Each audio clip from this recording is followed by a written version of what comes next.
Soy Andrés Felipe Lizarazo Sastoque y voy a compartir con ustedes dos poesías. El único tiempo. La verdadera vida.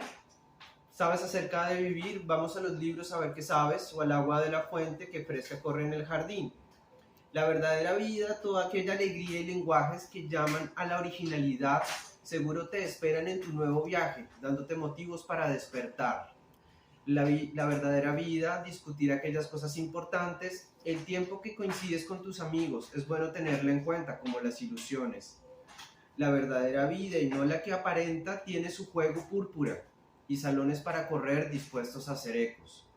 Tiene forma de tiempo en el corazón, instrucciones para sacarte de la rutina y hacerte respirar como un árbol. La verdadera vida nos saca del anonimato y busca para el pentagrama musical una respuesta en clave, cuando estamos llenos de millones de preguntas que contestar. El toque del amor. En un lugar recóndito, tus manos y tus miradas, la música y todo lo que he vivido son una conciencia fuerte de nuestro amor. En un lugar recóndito, mi lado salvaje despierta a la película Technicolor que el director de mi vida, Dios, ha puesto a rodar. En un lugar recóndito habitan estos sentimientos y son más grandes los sueños que el secreto brillante que nos guía. El tiempo que reside en el corazón vuelve al momento de partida.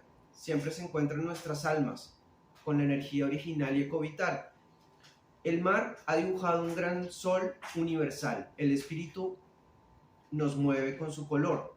Toma aliento, mi amor. Nuestro camino será confiado a los astros.